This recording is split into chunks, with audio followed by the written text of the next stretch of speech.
Welcome everyone. Sorry for the delay. We had a few technical difficulties. This is the first lecture of the 2026 Winter Superstudio lecture series. And we're going to have, I think, 9 or so lectures over the term, emanating from 9 different universities across Canada. And we're very honored to have the first of them here at the University of Waterloo. And my colleague David Fortin is going to be lecturing. Sorry, I'm Adrian Blackwell. I'm a member of Architects Against Housing Alienation and one of the, I guess, co-hosts of the series. David is a registered architect in Ontario, Saskatchewan, Alberta, and British Columbia. He was the director of the MacEwan School of Architecture from 2018 to 2021. He's a citizen of the Métis Nation of Ontario and a member of the RAIC Indigenous Task Force. David has been involved in 2 different Canadian pavilions at the Venice Biennale of Architecture, Unceded Voices of the Land in 2018, and Architects Against Housing Alienation's Not for Sale in 2023. He was named an Emerging Voice by the Architectural League of New York in 2025, and was also named a Tier 1 Canada Research Chair in Critical Relationalism and Design. So welcome, David. Thank you, Jim. I'm on an iPad, so I'm hoping this all works. Matthew, you're going to have to just let me know. I guess I'm going to need to share my screen as the first issue here.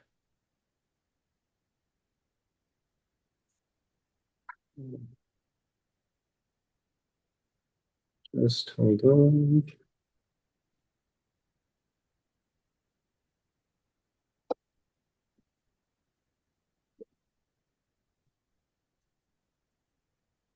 Okay, so Matthew, I'm going to have to ask you, are you seeing that? Are you seeing my screen right now? Okay, so if I go like this, you're going to be okay. Okay, great. So we're just going to get you out of the way. Okay, I think my volume is still on, Matthew. If there's anything you need to do to adjust it, just let me know. Okay, thanks, Adrian, and thanks, everybody. We're a little bit behind schedule, and I had about already a very full slide deck, so I will see how much mastery I can do to narrow this down. In terms of, Adrian had asked, should we do a territorial acknowledgement? And I think that the theme of the entire lecture is one big territorial acknowledgement in many ways, and particularly the first half. So I'm going to dive into that a little bit more. I like to start on this image for this question on Indigenous housing and reconciliation. Just as a reminder, as we keep saying, you are on Native land, and what does that mean? And I love the image because it's a reminder that I think for many Canadians, there's still an idea that Indigenous people live on reserves in quiet little, hunting communities, while everyone else lives in the cities, but that's just simply not the case. And Indigenous people are everywhere, and Indigenous communities are thriving.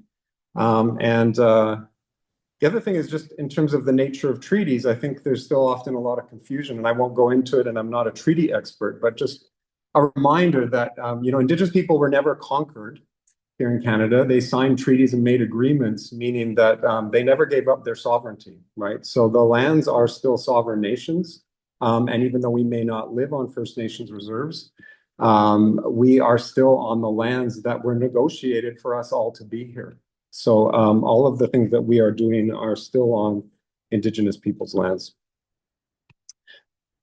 I like this image and the urbanness of it as well. These are my great-grandparents in Alberta at the time, and I like them because that's my great-grandmother, Catherine Whitford, on the left. And they used to do these in downtown Edmonton in front of the department stores, right? People would sit there and flash images, and then they try to sell you their image. And then her husband, Frederick, is in the middle image below. And it captures like a snapshot of what life was like, and probably this is in the 40s. In Alberta, of Indigenous people urbanizing. So the image on the right is of a script, and this is one of multiple scripts in my family that my Métis family would have taken. This one was Frederick's that gave him a parcel of land, 240 acres. And that land transaction worked out really horribly for a lot of Métis people, and there's a lot of claims going back to reclaim that land. For my family, at least from my understanding of our relationship with the script, was it actually allowed them probably to sell that piece of land at some point, and people kept migrating west. But it really did urbanize my family my Métis family from a pretty early time period. I was born here in Calgary. Anybody here from Calgary? No, usually there's one in the room. And I like using this image when we think about land relations. And by the way, this lecture is kind of structured to first think about land relations and what home means in terms of those land relations. And then it's kind of more focused on the part that comes before reconciliation, which is truth.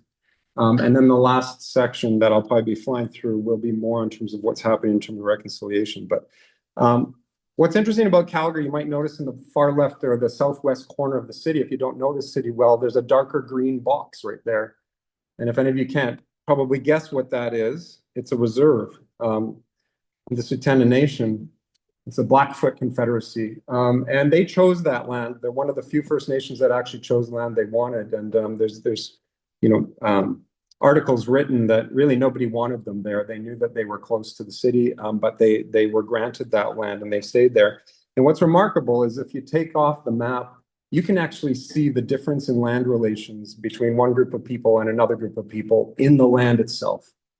And around the edge now, we've got a Costco on this reserve and things are starting to blur a little bit, but more or less the land relations are actually inscribed very differently. That boundary of that reserve, and I'm not going to go into this in depth, but I think this is important to emphasize. I like Martin Heidegger's philosophy overall, and this is a line that I keep referring back to. He says, a boundary is not that at which something stops, but as the Greeks recognize, the boundary is that from which something begins its essential unfolding. If you haven't had a chance to read Heidegger, it's books, it's thousands of pages of this kind of words, but he's talking about building dwelling thinking here and the importance of the boundary. So related to this, there's an interview in Avenue magazine in Calgary a number of years ago where they were interviewing a guy named Corey Cardinal from the reserve. And he said, for many, when the reserves were set up, a lot of people thought, well, they're kind of containers, right? You had to have a pass to leave the reserve. So in other words, the boundary was one enforced on you that you couldn't leave. But for him, he says the boundary was never one of being contained. And in fact, it was one of protection against the indignities of suburbia, is how he framed it. That within the boundaries of that reserve, there were still fish flowing through the waters, there were still buffalo running through, there were still bear cubs running through their lands as there always had been. And so in other words, the reserve became a sanctuary away from some of the things happening outside of it. So I just want to think about this. The reason why I have these two definitions, you can look at this later, is that the interesting thing, Heidegger uses the word boundedness as central to being in the world. And it's got these kind of dual meanings. One can be bound, like if you're going to bind somebody, handcuff somebody, so you're bound, you can't move. But then the other use of that word is you're bound to succeed. You're bound to move forward in some way. So it's got this very interesting dual meaning, which means that in order for us to become in the world, we have to have some sense of the boundaries around us. So think about that in each of your lives, how you identify, what gives you a meaning, your family. It might be a language that you use. It might be the way that you dress, the kind of music you like with a group of people. Something creates a boundary around you and who you are and your identity. These are the kinds of things Heidegger talked about. For Indigenous peoples across Canada and around the world, the land relation cannot be overemphasized. Leroy Littlebear, a very important Blackfoot scholar, writes that the earth cannot be separated from the actual being of Indians. And the good Hollywood example of this is Avatar, right? We've all seen Avatar, but like the Indigenous peoples, their philosophy, their way of life is deeply entwined with the land. So this was, Adrian mentioned, in 2018 when we went to Venice, and we were trying to talk to people, what does Indigenous architecture means? Douglas Cardinal, of course, the elder and trailblazer in Indigenous architecture, and Gerald and I, and actually Patrick Stewart was a big part of those early conversations as well. But one of the things we said is we weren't going to bring anything material there. We wanted to express that our architecture was embedded with the landscape. and it involved the music, and involved the cultures and the voices of the people. And so this exhibit was a kind of multimedia show rather than a tectonic one. And there were these images of landscapes flashing through. So what is the opposite of that? And this is coming from Frederick Jameson, and he's writing in this about the ideology of individualization within the Western world. So he cites William James, and Jameson writes that one's personal identity is closely linked to, quote, the unity and centeredness of the subject or psyche, to my private property, my ownership of my own memories. As soon as I lose title to them, I lapse into schizophrenic dissolution. So this is the culture around ownership, and that one's identity becomes everything from as small as what kind of iPhone you have, to the car that you drive, to the house that you own. These identifiers become part of your possessions. They are part of your identity. Whereas for Indigenous peoples' value systems, those objects are very rarely about individualism and more linked to community and land relations. So when we're talking, as we've been talking about this course, about housing and property and investment and financialization being the kind of extreme version of this ideology of individualization. And just to show you an example of how important private property was, this is a note from 1875. This is from the government reporting on the Department of the Interior for the year ending in 1874. For context, that's 11 years before the Riel rebellion, the Riel resistance in Manitoba. So this is what they wrote. Even under the most favorable circumstances, time must be given to the Indian to understand the motives and acquire the habits of the white man, who labors to accumulate wealth in order that he may have the means of support in sickness or old age, or of giving his offspring a start in life. But when these motives come to be understood and acted upon by the Indian, key part here, the evidence of which is the possession of considerable property acquired by his own industry and thrift, it shows that he may safely be entrusted with the rights of full citizenship. This is the case in many places in the world. You could not vote in Canada unless you had property. So unless you could prove you owned property, you weren't even a citizen of the country. That's how important private property was. And you think about the rupture in land relations and the irony or the perversity of that. You basically sign treaties with people to use their land, you put them onto reserve, and then you're saying you have to earn your right to come back onto your land in order to be a citizen. It's quite remarkable. These are terms I'm just throwing out there to think about what leads to that. What leads to this idea? Well, there was the doctrine of discovery, if we go back far enough, that sets the stage for this kind of thinking with Indigenous peoples. And it was all based on this idea of terra nullius, right? Which refers to territory without a master. Again, from Indigenous teachings, there's no such thing as mastery over territory. You live with the land. You are not in control of, you do not dictate what that land does. You learn to live with that land through relations. And this was basically used as a means of justifying moving Indigenous people off land so that it could be used. And there's a lot of stuff. Adrian and I looked at this in our essay before. So I've often assigned this reading, and I looked and it takes about 4 or 5 minutes. And I thought, this is a very powerful piece. I'm actually going to read it to you. This came out in 2018. Negon Sinclair is the son of the Honorable Murray Sinclair, who was the chair of the Truth and Reconciliation Commission. And you can see this was posted in March of 2018. And I want you to read, I'll read along with you. But it's quite powerful. It's a story. And in the context of housing, I think it's powerful. Imagine someone knocks on your door. It's a group led by a man with a crown. You invite them in, offer them a cup of tea, and to sit down. The man with the crown gives you a piece of paper. Then he tells you, you and your family are to move into the bathroom. Startled, you say, no, this is my home, you say, a place my family has lived longer than anyone can remember. We are this place. But you consent, the man says, shoving you into the bathroom. Before you can argue, the door shuts. It is locked.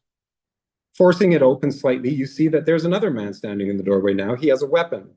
Where do you think you're going, he asks. Home, you say. This is your home now, he says, brandishing a weapon and closing the door.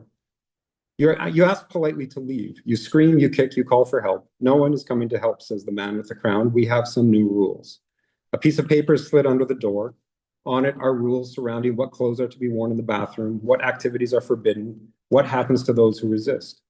Just then, the man with the weapon, calling himself the bathroom agent, comes in and asks you why you aren't following the rules. You tell him the rules are stupid. So he hurts you in front of your family, and then he hurts them. For a long time, the door stays locked and closed. You try your best to make a life, though it is cramped and unsuitable, not a place people can thrive. Still, you succeed in ways you didn't imagine you could. You find ways to resist and continue your old ways by hiding them from sight, wearing what you want. You even fight the rules, even though punishment is severe. One day, the agent and some people come and take your children. You're told it's for the best. For years, your children disappear and only some return. Some are never seen again. When some children do return, many are unhappy. When you ask why, they tell you that they have been taught to hate life in the bathroom. One day, the agent says, you can leave for 15 minutes and grab some food. You have to carry a pass with his permission, though. Traveling downstairs, you see the house is different. It's flooded with people you've never seen before. New wings have been built. There's new paint, and all the pictures you hung are gone. There's almost no evidence of you left. You barely recognize your home.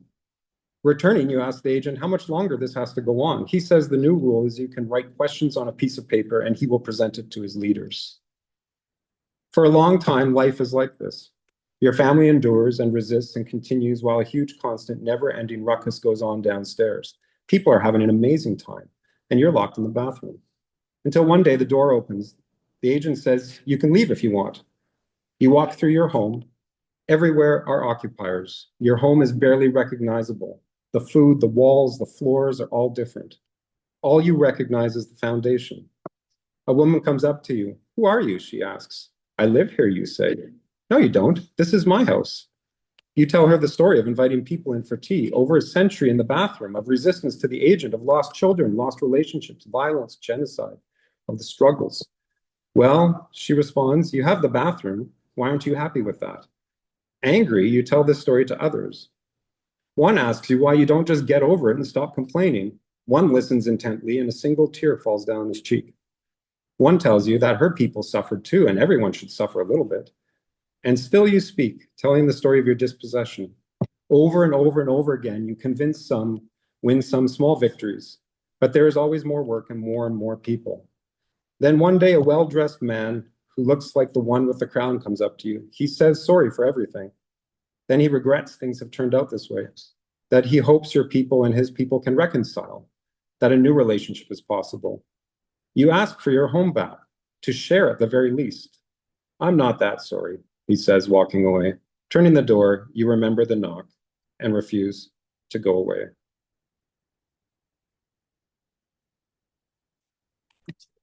I think it's a story that everybody can relate to around the world, and even today with some of the things going on in politics, it raises, I think, a foundational question when we're talking about housing and being at home, and a distinct reminder of the history of this country and the kind of history that we're all a part of. You'll notice I don't use the word decolonization very much, but essentially, decolonization would mean to give that land back to the people in the bathroom, to give them ownership of their house. And this article, by the way, by Eve Tuck and Wayne Young, would be worth reading if you're interested in that. If you kind of look at it, they kind of, the first line says it all. We need to remind readers what is unsettling about decolonization. It brings about the repatriation of Indigenous land and life, and it is not a metaphor for other things we want to do to improve our societies and our schools. So within a school of architecture, you know, particularly people that are teaching on Indigenous topics, we also have to be mindful that at the root of this is still in great injustice, even though the aspirations for Indigenous teachings can lead us to good places. So Adrian and I put together this issue of Scapegoat a few years ago, and it's called Delineating Nation-State Capitalism. I'm not going to go into it in much detail, but I do want to kind of localize this conversation within Toronto, for instance. And in this, there's a really great piece done by Ange Loft and Carol Friedman, what was her name? Anyways, a team of people, and they're basically looking at the Toronto Purchase.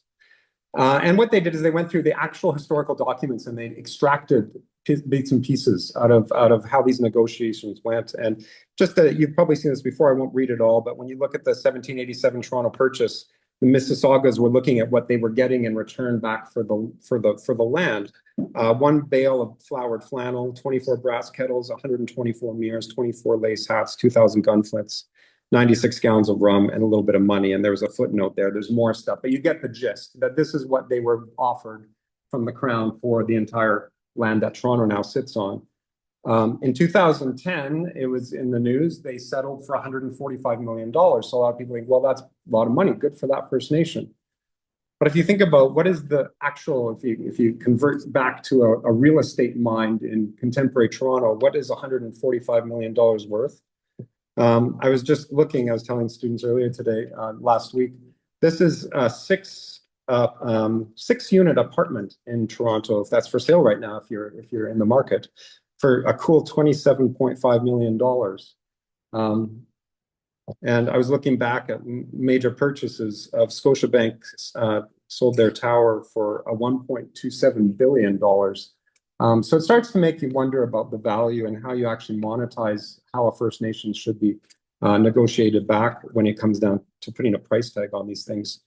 And we've talked about this within the region as well, here in the region of Kitchener-Waterloo, that we are on Haldeman Tract territory, which the Six Nations are looking at. And by calculations, they believe the government could own them in the trillions of dollars today, which would break our federal government. But that's how much they neglected their responsibilities in their treaties and didn't pay their dues.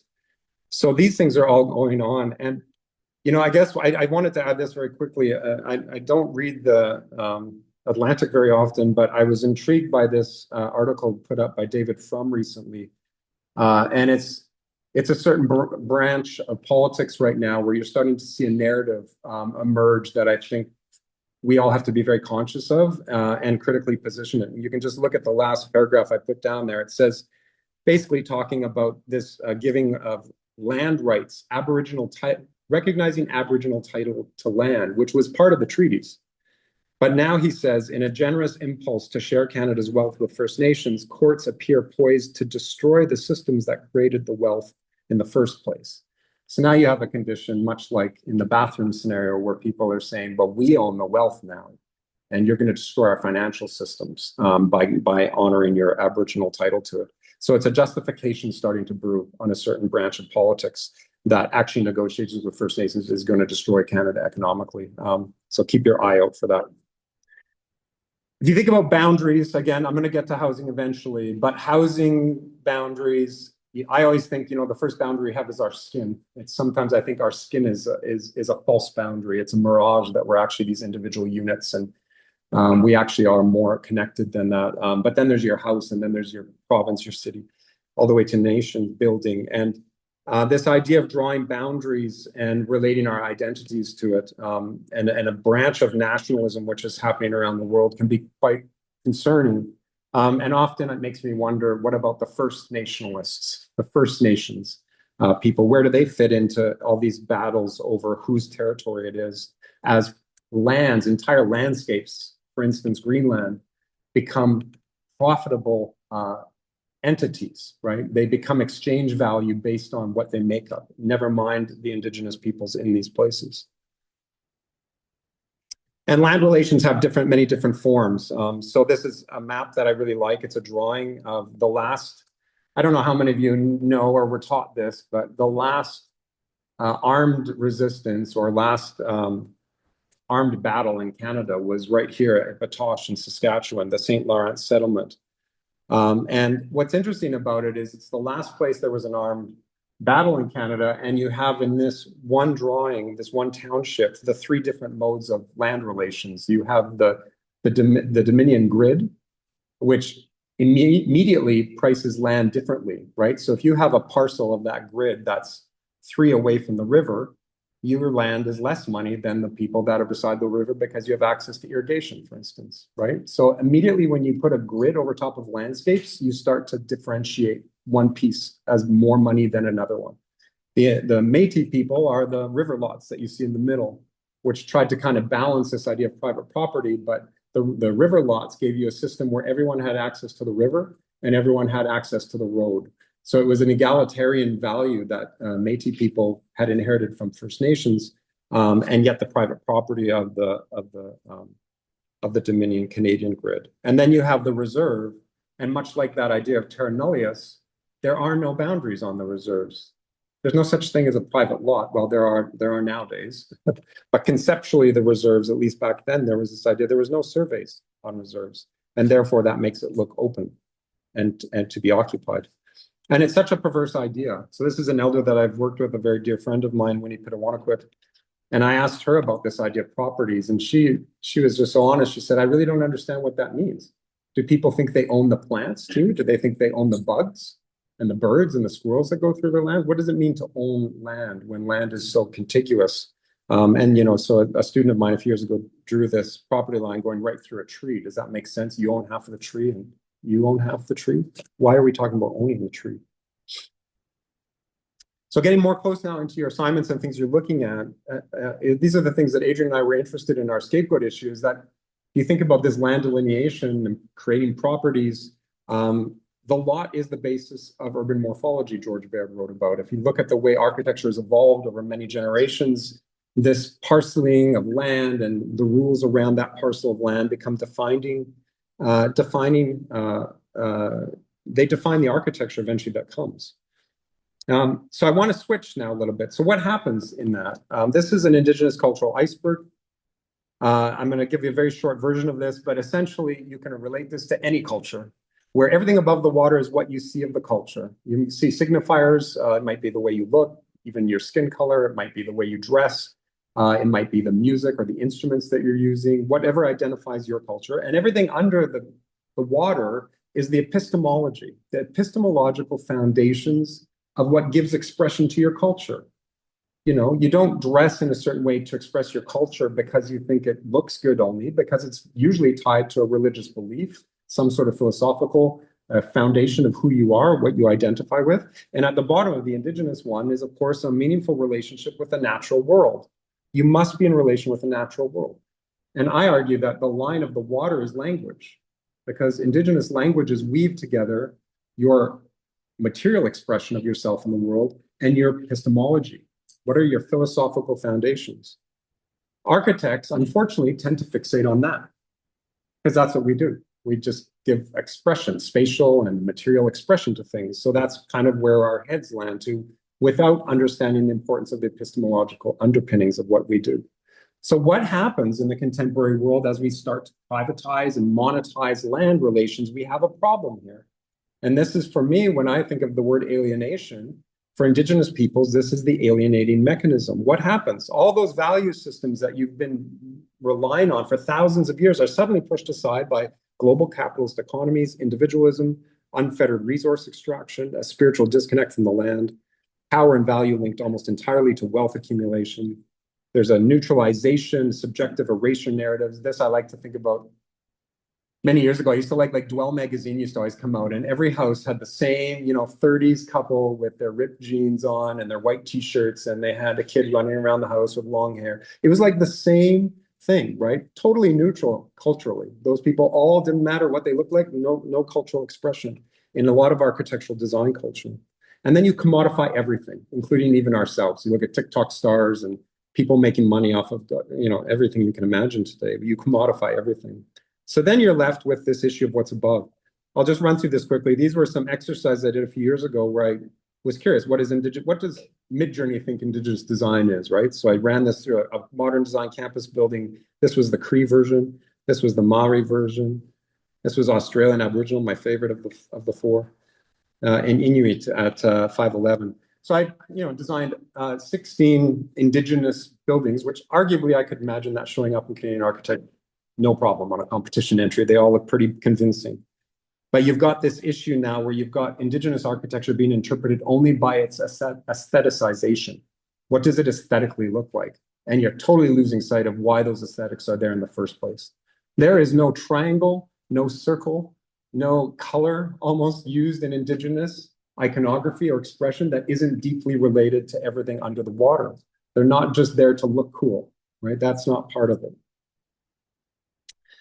What also happens then is the landscape gets turned into something else. It becomes there for consumption. So we start to think of the hinterlands, the wild, the wilderness as places we go to reconnect with nature. And of course, from a reconciliation perspective here, I just want to remind you that in order for places like Banff National Park to become a tourist destination, it meant violent removal of First Nations and Métis people out of the park system.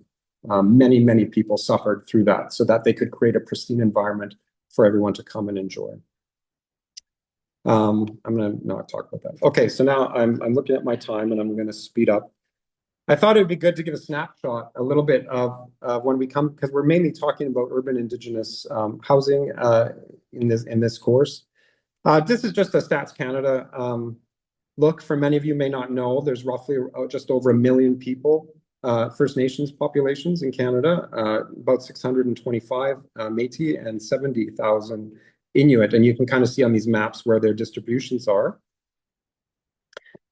I think it's also interesting to note, for those of you that are from the GTA, for instance, and maybe not have traveled across Canada as much, there are places like Winnipeg where, you know, there's about, I don't know Winnipeg's population, I'm going to guess between 700,000 and 800,000 people today. Over 100,000 of those people are Indigenous. So you're talking a 1 in 7 percentage in Winnipeg. In Edmonton, it's almost 10%. And if you look at, for instance, in our school, we certainly do not have 10% Indigenous peoples. Toronto's percentage is so low and so multicultural that Indigenous people kind of fade into the wallpaper a little bit. But across Canada, there's different, and certainly in the far north. And so this just gives you an idea of the distribution. Clearly, the Inuit people are the green, and they're mainly in the north. And then you see Métis and First Nations, kind of what that looks like across the country. Within our cities, there are many Indigenous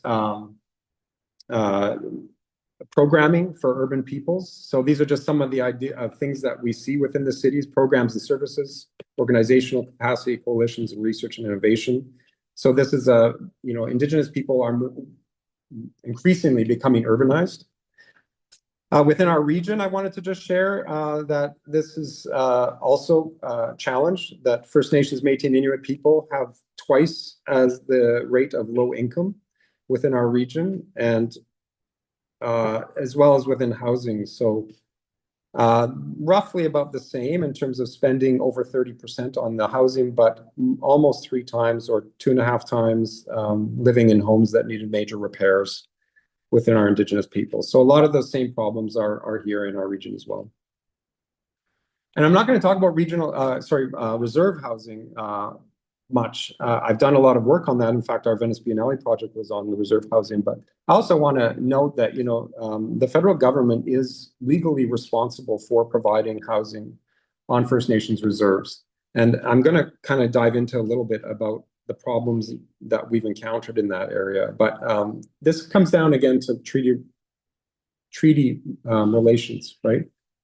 A lot of people sometimes think, oh, we're just keep throwing money at Indigenous peoples. We're spending so much money on their housing. All of these things are very expensive. But those are people that don't understand the foundations of those treaty relations and what the obligations are.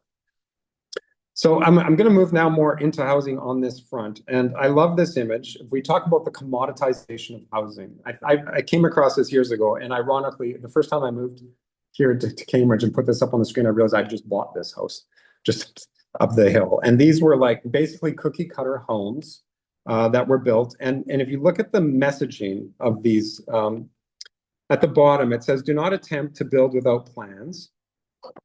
Do not pay an architect $100 for plans, and do not attempt building. So what is this message here? Houses are not something you should build with your own hands, in which case you have your own agency over, and you shouldn't hire someone else to design. The house is a product. We've already figured out what you need. You just pay us and it's going to show up. And these are the early days of this kind of suburban cookie cutter model house. And this is, variations of it. This one's somewhere in America, I think in California. But that same model did really well for North American people overall. If you've been in North America for a few generations, even the middle class, we've all benefited from this model in some way, right? Because you buy a small house as a starter home, you would sell that, you'd buy a bigger property, you keep moving up the ladder. But I really like to think about houses as living entities. So if you think of this as a living organism, what does that thing need to thrive, right? What do you need? You need roads to get you to and from work. You need a sewer system. You need water pumped to that thing. You need a home hardware somewhere so you can fix your roof when you need to, or at least a roofer, be able to call a roofer or a furnace person. All of those things allow that house to function. And probably more than anything, you need a mortgage. You need a bank to give you money so that then you can drive to work to pay off your mortgage for your house. It's an entire system. And that gives its life and its ability to work within the housing system. And as you can see, this is a photo I took from Calgary. This is what basically has happened across the country. You could take that anywhere. We're reaching a point now. This is, again, not to bring up Toronto again, but this is a house a few years ago, $2.7 million for that house. That's an unbelievable markup from the first house that I showed you in about a century of time. And so therefore you starting to reach a point where it's no longer congruent with people's wealth. And on the other hand, this is I guess the main point I want to make is when you imagine those root systems of the sewers and the roads and the home depots and the mortgage companies, and you take that artifact and rip it out, just like you would with a plant, and replant it on a reserve where none of that stuff exists, and you expect people to thrive in that, it doesn't work as a living organism, that we are part of that living organism. So the reserves the housing on reserves has been continually a challenge. So what's happening with reconciliation today? So that's a little bit, I mean, that's a very, very quick truth component on some of the challenges with housing. I want to kind of focus now, quickly run through some things that have been happening that are maybe a little bit more optimistic. So this is a project that I worked on many years ago for the National Research Council of Canada, and then I reworked the diagram with Alex Wilson when we did our Venice Biennale. And this leads to this word or idea that I'm pursuing in my research of critical relationalism.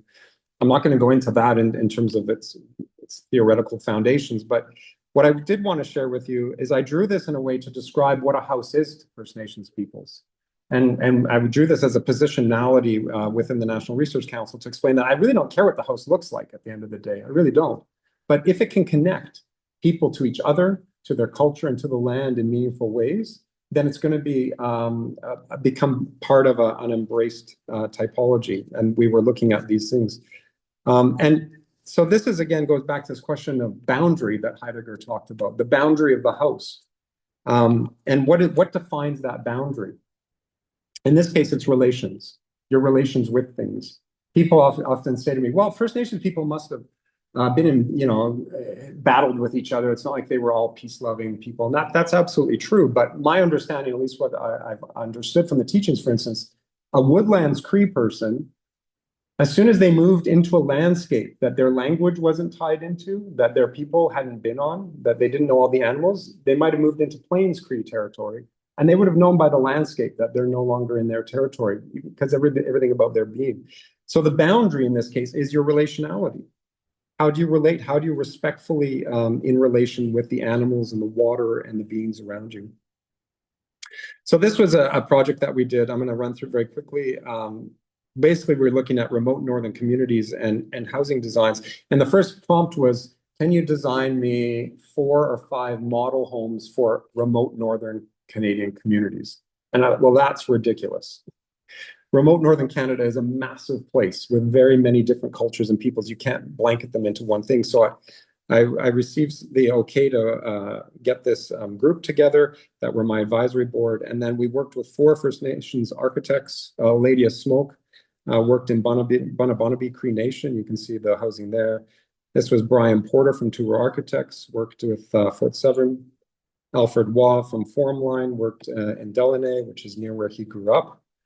And I don't have the final results on those ones.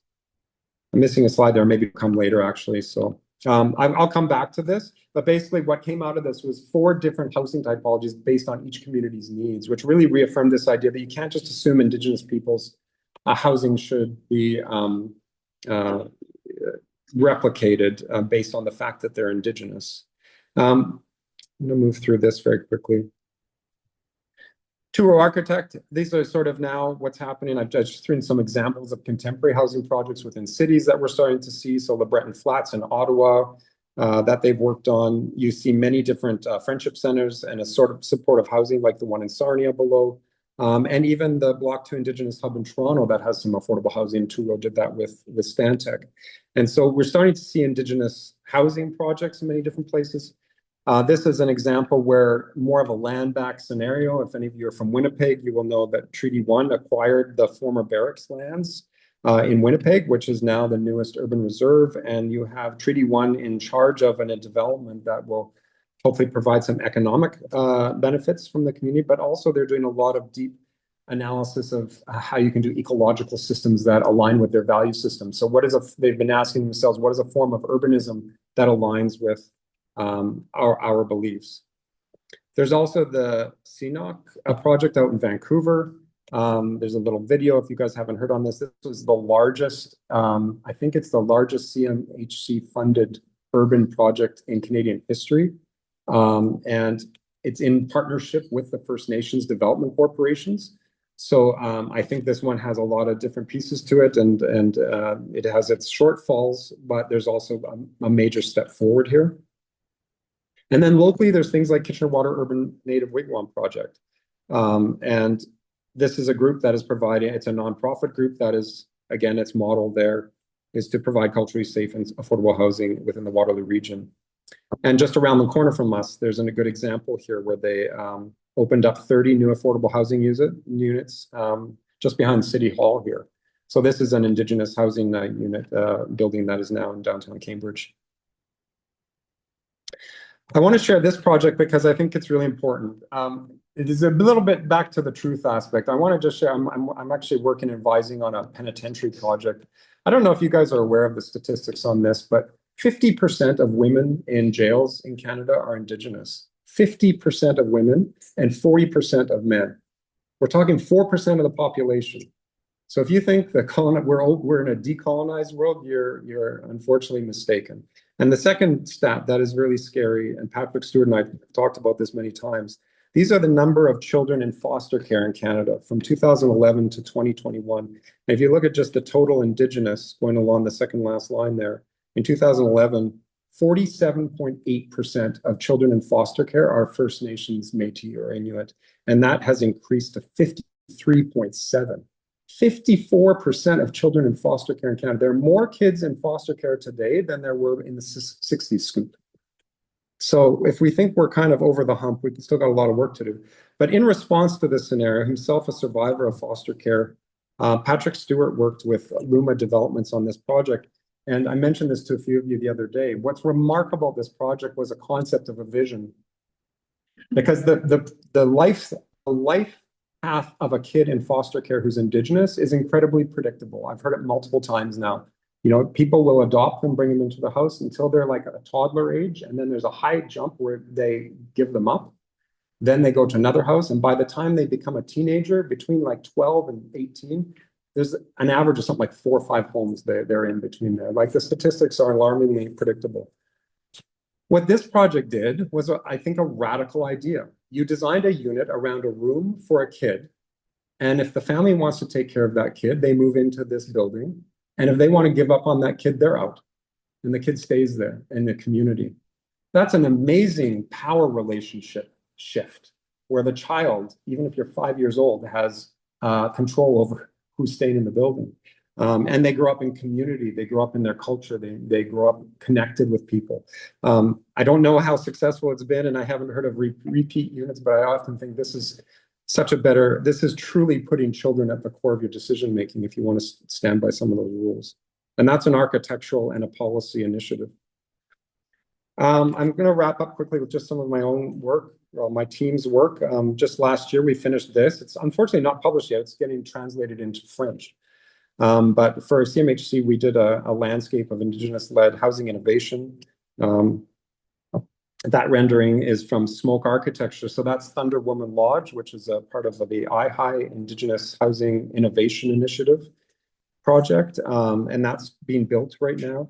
And we went through this, and there was some difficult decisions on how we did include Patrick Stewart's project as an innovative project, as a socially innovative project. But we also looked at where Indigenous people are doing modular, where they're doing volumetric modular or prefab systems.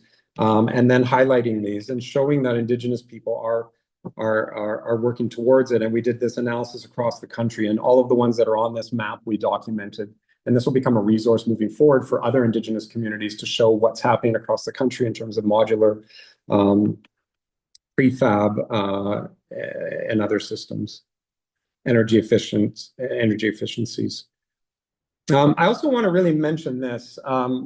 Marie McGregor Petawanaquit was part of our AHA team, and we actually got to know her through the Keepers of the Circle network, which are a group of First Nations women, particularly, that are interested in investing in their community and seeing women as leading building and housing solutions. And they're doing some kind of very quietly doing some, I think, very remarkable things. One of which is they're under construction of a women-led modular home factory, which is being built in Kirkland Lake, that they're doing. And the other thing that they're doing is this Temiskaming District Community Land Trust, where they're actually acquiring land for the First Nations and prioritizing housing and sort of a cooperative approach to an entire neighborhood in Temiskaming. So, these are the kinds of, you want to talk about true reconciliation, much like in Winnipeg and other urban reserves, we're seeing people come together, acquire land, and communally look at housing. These are just a couple of my projects I'll share with you, because I think they relate really closely to the things that our studio is looking at anyways, which is lots in affordable housing. This one was the first project we did in Saskatoon, Round Prairie Elders Lodge. And I mentioned this in class. This is a railway that's going through there. And sort of in the center at the bottom there, you'll see a brown area and a gray one. That's actually like a metal, what do they call it? Like a metal, they crush up metal here. Get what the term is for it. It's a very unfriendly, and everything to the right is all industrial area. So this is the project that we did with Big Block. I'm going to come back to it. This is the rendering. Sorry, I just want to see. Yeah, I just wanted to show this to you first. I can go back to the other ones. This is what the site looked like before they acquired it. This was the only way that the Comfy, which is the Central Urban Métis Federation, could acquire land is because it looked like this. Nobody thought it was a site for development. And then this, then it kind of greened over a little bit, and then that's where our project ended up being. So I'm just going to go back. I'll just show you the version of this. I don't really have the time to go into the details other than say that I can guarantee almost every single design decision around this place was built on Métis traditional housing and an interpretation of that. So it's very culturally loaded.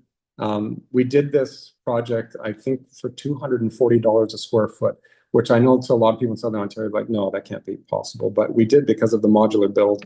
And so modular has its positives and negatives, but we were able to create a garden for the elders to come. We created this. On the left is the community room where their families can come and join. We have a big fireplace in there, which relates to family homes. And we put culturalism into there. So this is a case where Métis people are known as the flower beadwork people. And so we put a flower beadwork pattern into our sunshades. And that became part of the expression. There's a lot more I could say about that, but I think I would just want to keep going because I'm pretty much out of time. This is Horse Stance Lodge in Regina. This one was part of Canada's Rapid Housing Initiative, and this is for affordable housing. We're going to see more and more of this stuff. And I'm very proud to say that we, from 1 year from finding out we had the project to 1 year later, people were moving in. And it won the Regina Home Builders Green Home of the Year. I was just on the phone with the owners yesterday, and they said they're just so pleased with it. It's net zero ready as well. So this means if they were to put solar panels on this thing would be a net zero build. And it's got some, so this is, again, much like our sites. This site had a church, and many of you have got churches. This is what the site looked like. It was basically a big parking lot beside a suburban church. And then we were able to put this unit in that. The church has actually been turned over, and actually we're going to be working on a student residence where the church is now. So that's the build, and again, there's cultural symbolism here. So you see the wood posts, they are angled roughly on a teepee to a teepee language. We are in teepee territory, and 15 posts relate to the 15 teepee teachings. So symbolically, we tried to wrap this affordable housing project with the teepee teachings, which are kind of like the grandparent teachings you've heard of here. And then we worked with a local artist for the sunshade on this one, which is also a home fire teepee drawing that you'll see on Regalia. And so this client really wanted that to be a proud Indigenous building. I'm going to just quickly just show you this one, which is also in Hamilton. We're working with McCallum Sather, Parkin and Spruce Lab on this. And this is a really great project where the buildings, we designed them around a central ceremonial fire. There's one building is a daycare and a cultural language building. The middle building is a health center, which is in partnership with McMaster.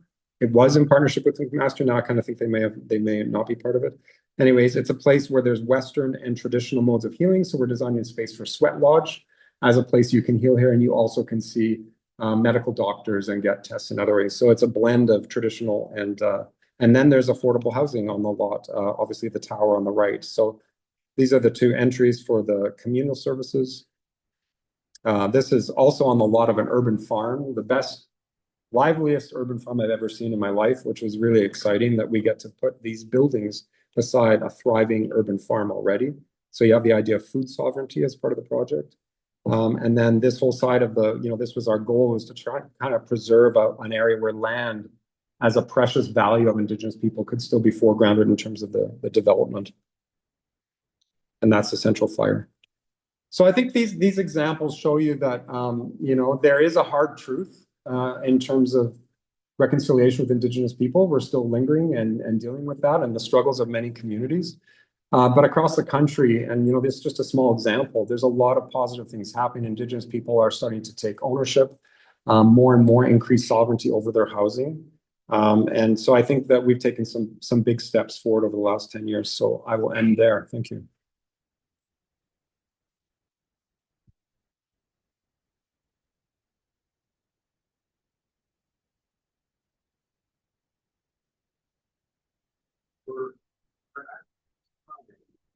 Yes. Yeah,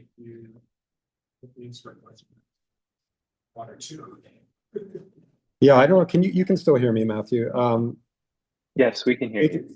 Okay, Adrian has just noted we are over time because we had our delays, so we probably don't have much time for any questions, but I'm happy to take one or two questions either from in the room here or from anybody online. For those of you online who have a question, feel free to turn your mic on and ask it, or write in the chat.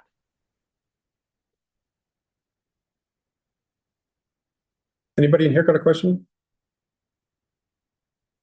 I can't really see.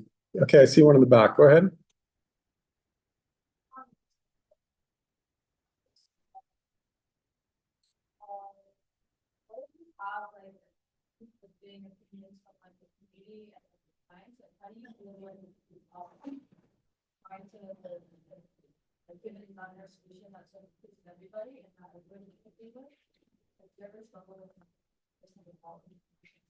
So the question for those online is just if there are any conflicts that arise when we're designing Indigenous projects. And I think you said between whether that be the client or the community or...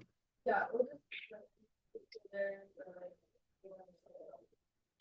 I haven't really, and I think that most of the projects that we deal with, there's a lot of community engagement from the get-go. So where you see like the two that I showed you there, I think there's, especially Horse Dance Lodge, there's a lot of Indigenous expression. And so that came kind of through our consultation with them. They very much wanted that to read as a very strong Indigenous project.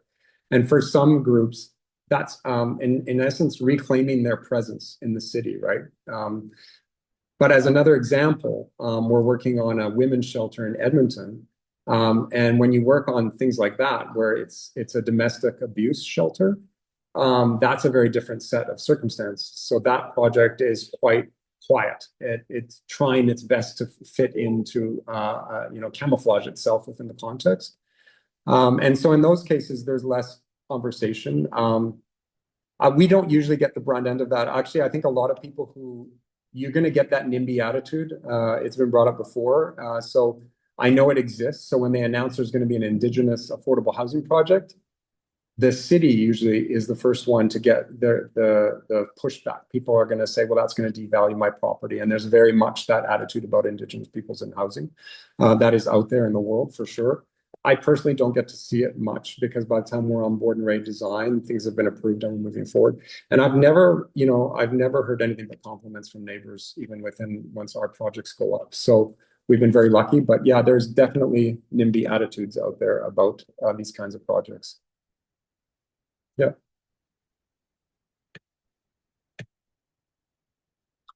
Anybody else? Any online, Matthew, or should we wrap? No questions online thus far. Okay. Oh, I see a question. Yep, go ahead. Is there a lot of like discussion within design that looks at like using like indigenous like art and artwork and like symbols compared to like embodying like those perspectives that were underneath the iceberg? You know what I mean? And like how those perspectives underneath the iceberg come into design versus like using the symbols and artwork. Yeah. Well, it's a great question.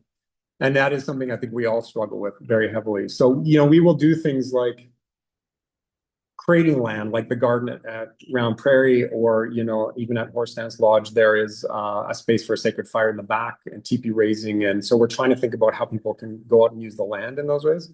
But one of the biggest struggles I personally find, and I know my colleagues do too as well, is that, let's take the Rapid Housing Initiative as an example, right? You've got a very solid home provider in Regina with a great track record. And the government is like, yes, we'll give you, I don't remember what it was. Let's say that project, I think it was around 7 million or something like that. So let's say they'll give you 5 million, but it has to be done in a year.